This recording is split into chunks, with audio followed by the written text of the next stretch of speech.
In the 19th century, the Ottoman Empire was called the sick man of Europe.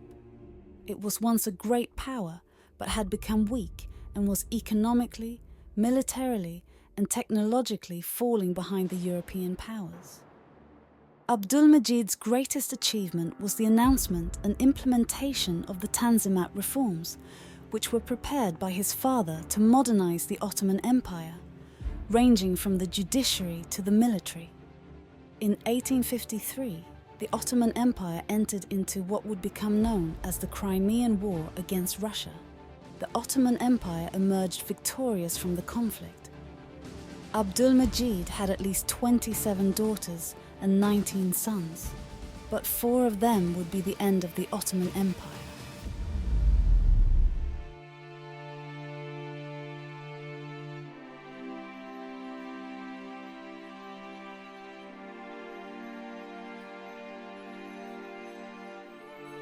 Sultan Abdulmejid died in 1861.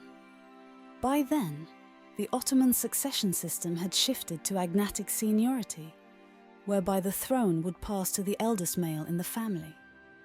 Consequently, Abdulaziz was selected to succeed his brother instead of his nephew Murad, likely because of his age, experience, and the political context of the era. Murad became the heir to the throne and participated in Abdulaziz's visits to Western Europe, including Paris, London and Vienna in the summer of 1867. Napoleon III and Queen Victoria showed great interest in Murad. Special invitations and excursions were organized for the Crown Prince. He frequently communicated with the Young Ottomans, a secret society established by Ottoman intellectuals dissatisfied with the Tanzimat reforms, which they felt did not go far enough. Additionally, he was the first member of the Ottoman dynasty to join the Grand Lodge of Free and Accepted Masons. The empire continued to spiral into debt, and by the 1870s, competent ministers had passed away. During his final years as sultan, a combination of famine, economic crisis, diplomatic isolation, and uprisings by Christian minorities led to a widespread international crisis. Sultan Abdulaziz tried to change the succession system in favor of his own son.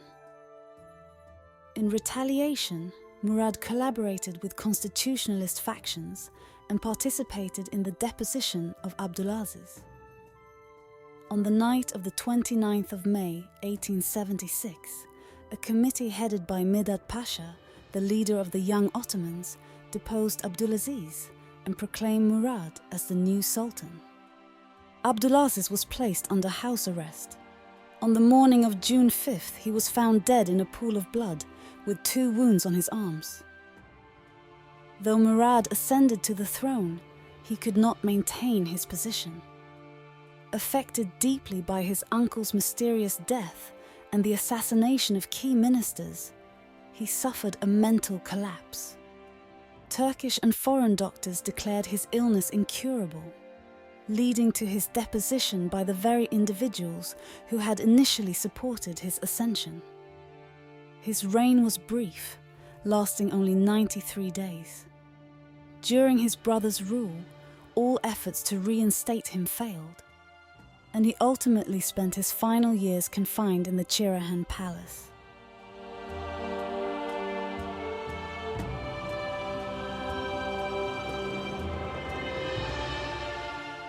Abdülmejid acceded to the throne at a critical time.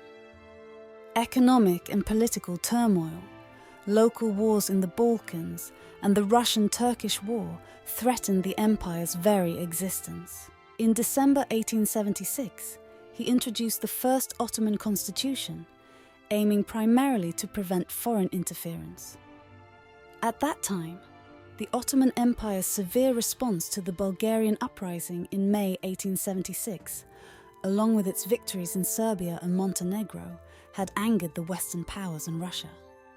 After a disastrous war with Russia in 1877, Abdülmejid was convinced that little help could be expected from the Western powers without their intrusion into Ottoman affairs. He dismissed parliament and suspended the constitution in February 1878. Then, for 30 years, he ruled from his seclusion at Yildiz Palace, assisted by a system of secret police, an expanded telegraph network, and severe censorship. After the French occupation of Tunisia in 1881 and the British assumption of power in Egypt in 1882, Abdülmejid sought support from the Germans. In exchange, concessions were granted to Germany, including permission to build the Baghdad Railway. The subsequent suppression of the Armenian Revolt and the unrest in Crete led to the Greco-Turkish War of 1897, which once again prompted European intervention.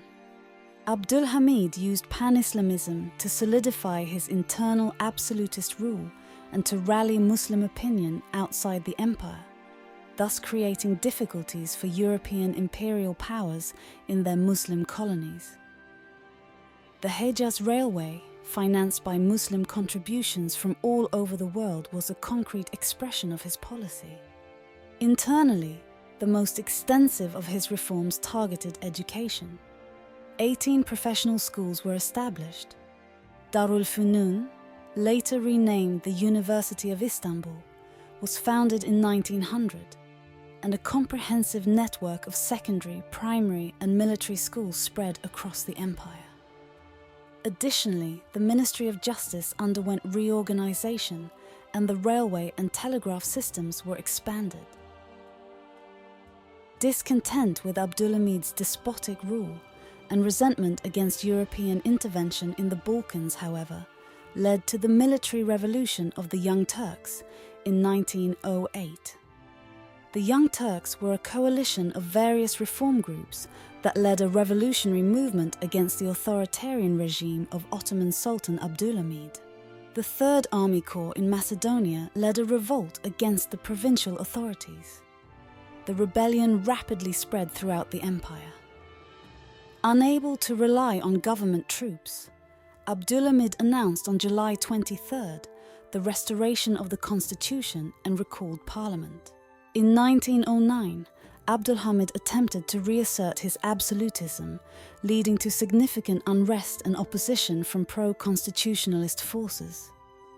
This effort culminated in the 31st of March incident, a widespread uprising against the Young Turks in Istanbul, largely orchestrated by Islamist reactionary groups opposed to the secularizing influence of the constitution.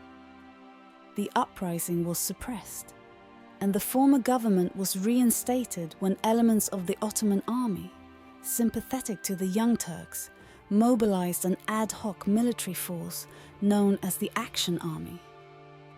This force entered Istanbul on the 24th of April following unsuccessful negotiations. Accused of involvement in the uprising, Abdülhamid was deposed by the National Assembly, and his brother Mehmed Resad was proclaimed Sultan.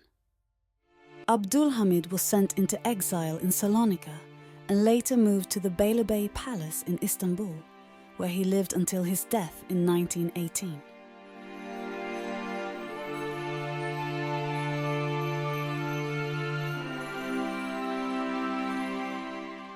Having lived in seclusion most of his life, Mehmed Resad became Sultan after his brother Abdülhamid was forced to abdicate.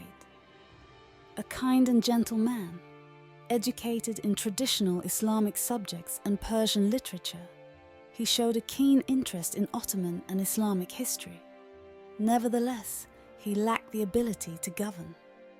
Attempting to rule as a constitutional monarch, he surrendered all authority to the Committee of Union and Progress, the liberal nationalist organization of the Young Turk movement. In the two Balkan Wars during 1912-13, the Ottomans lost almost all their European possessions, and, in the war with Italy, Tripoli.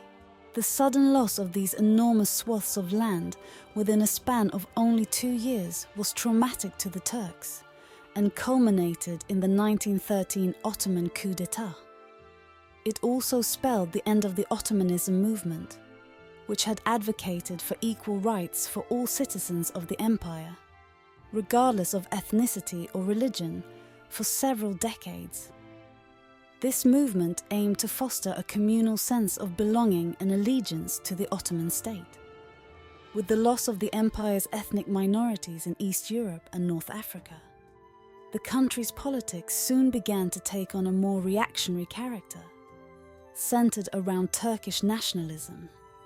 The Ottoman Empire entered World War I on the side of Germany and Austria-Hungary. As Caliph, Rashad declared a holy war and invited all Muslims, especially those under Allied rule, to support the Ottomans. Despite some military successes, such as at Gallipoli, the empire suffered defeats on other fronts and faced revolts from Arab subjects. By the time of his death, most of the empire had fallen to the Allies, and 6 months later, Constantinople was under military occupation.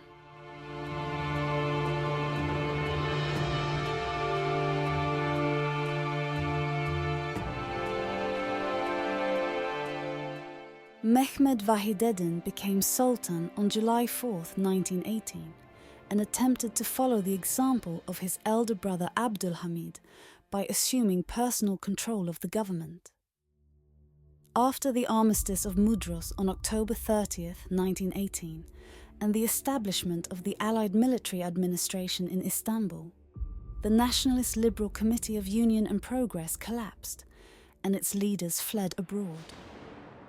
Opposed to all nationalist ideologies and anxious to perpetuate the Ottoman dynasty, the Sultan acceded to the demands of the Allies. On December 21st, he dissolved parliament and undertook to crush the nationalist movement. The nationalists, who were organizing in Anatolia under the leadership of Mustafa Kemal, sought the Sultan's support for their struggle for territorial integrity and national independence. After negotiations, the Sultan agreed to elections, held late in 1919, where the nationalists secured a majority in the new parliament. Alarmed by the prospect of Turkish unity, the Allies expanded the occupied area in Constantinople and arrested and exiled nationalist leaders. The Sultan dissolved parliament, and the nationalists established a provisional government in Ankara. Mehmed's signing of the Treaty of Sèvres, however, reduced the empire to little more than Turkey itself, thereby strengthening the nationalist cause. After defeating the Greeks, the nationalists gained firm control of Turkey. On November 1st, 1922, the Grand National Assembly abolished the Sultanate. 16 days later, Sultan Mehmed boarded a British warship and fled to Malta. His subsequent attempts to assert himself as caliph in the Hejaz were unsuccessful. He died in Sanremo, Italy in 1926.